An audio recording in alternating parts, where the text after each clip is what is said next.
Sup lads, welcome back to another video, and now today we are going to be looking at Brentford Football Club and how they have got promoted to the Premier League, losing their incredible recruitment strategy. Now, I think most people have heard of this term before, Moneyball. If you don't know what it is, I'm going to run through a quick explanation. So simply put, Moneyball has become a term used to describe a data-driven approach to recruitment and team decisions on the transfer market, leading to improved on-field results. It's an overachiever descriptor slapped onto a football club that isn't in line to buy the biggest stars but relies on cheaper transfers, assuming that some kind of analysis is involved in recruitment, which is pretty much perfect to summarise Brentford's recruitment over the last few years.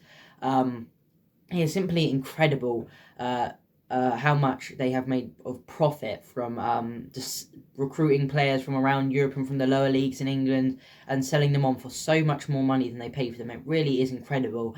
And, that strategy has made them so much money. They've put the money back into the team. Not even all of it. I think they've made more money than they've made more money coming in than they spent on players in the last 5 or 6 seasons, which is incredible stuff. And even still then, they have still got a great team that has now been promoted to the Premier League. So I'm going to show you some incredible examples, just a few of how incredible some of these players recruited have been. So I'm going to show you that now and just how incredible it is. Okay, so now we are going to get into the specific 9 players that have been sold for the biggest profit. So it's just the recruitment. So it's not even players from the academy that they've sold on. It is players they recruited from other teams and then sold on for bigger profits. So first player is Will Grigg, who they paid £347,000 from Walsall, and he was sold to Wigan for £1.27 million. So that's a £923,000 profit, and that is quite a lot, and that is still the lowest sum out of any player in this list, which is incredible stuff. Second player, Andre Gray, brought from £558,000 from Luton. I believe Luton were in the non-league even at the time, or bouncing around League 1 and 2. But he was then sold to Burnley for £11.16 million. And Burnley were in the Premier League at the time. So it's an incredible turnaround they got to take him from the lower leagues all the way to the Premier League in just a few years. And all for a profit of £10.602 million. Incredible stuff from Brentford. Once again, that's only the first two. It gets better from here.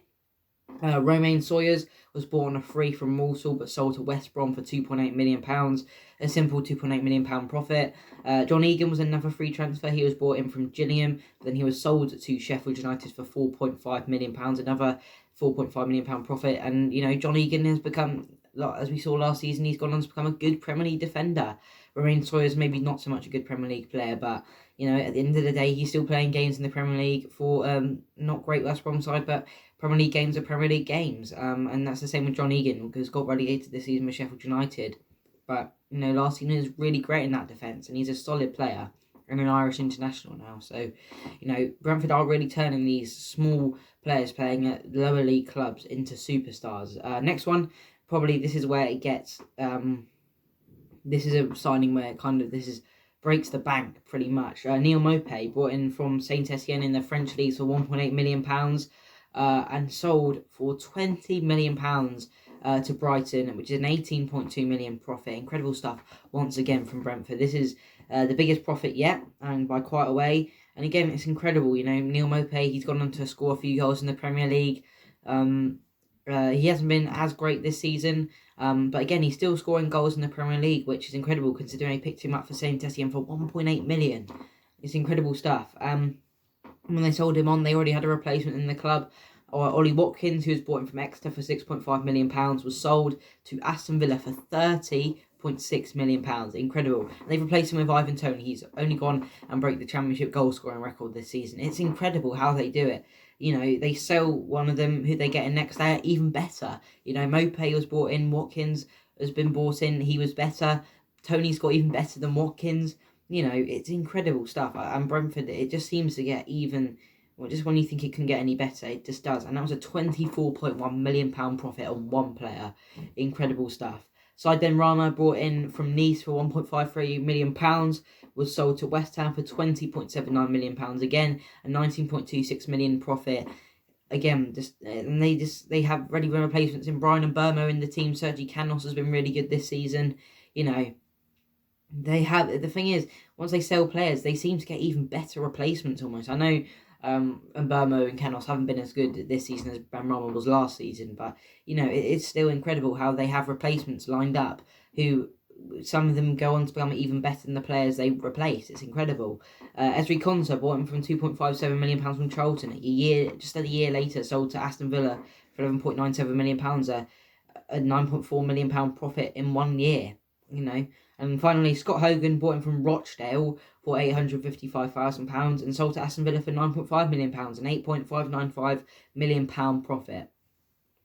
Incredible. Just for these 9 players as just an examples, and you could argue Scott Hogan got replaced by Mope, he got replaced by Watkins, he got replaced by Tony, and they just get even better.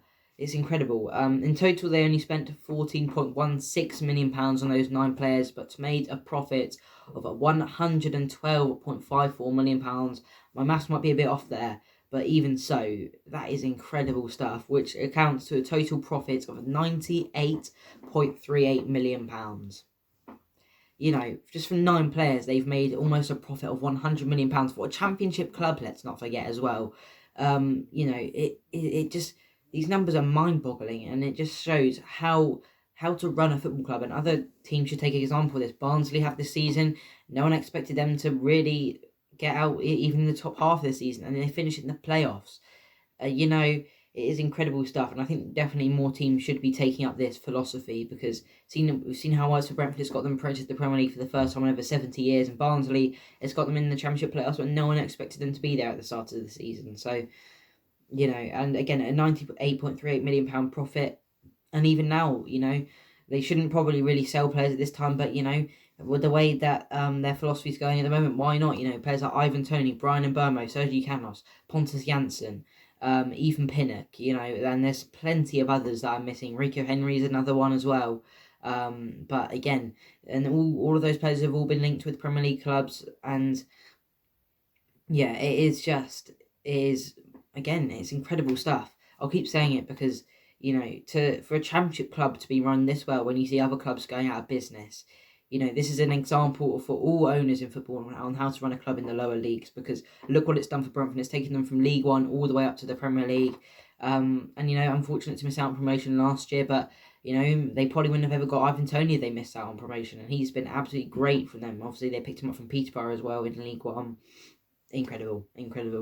And yeah, of course, the management as well. Thomas Frank, I'm excited to see how he will line up in the Premier League as a manager next year. And obviously, they've had managers that have been poached in the past as well. Dean Smith was poached by Aston Villa, who was an ex-Brentford manager, and he's done really well at Villa, taking them to almost top half this season in the Premier League. So, yeah, that's going to be it for today's video. A bit of a short one, I know.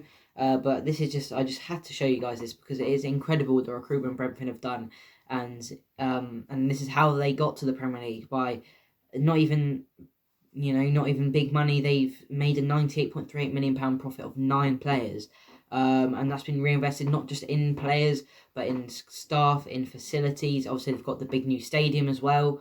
Well, not particularly big, but bigger than the old one, and it's a lot better than Griffin Park in terms of maybe not atmosphere for the older Brentford fans, but in terms of facilities, a lot better, which will attract players as well. So yeah, that's going to do it for today's video, guys. Thank you for watching today. Remember to leave a like if you did enjoy, and subscribe if you haven't already. We're trying to get to 100 subscribers by the end of 2021. If we can help out with that, it will be greatly appreciated. And by the way, guys, my Euro 2020 predictions will be out this weekend, so you don't want to miss that. So subscribe if you haven't already. And yeah, thank you for today, guys, and I'll see you soon.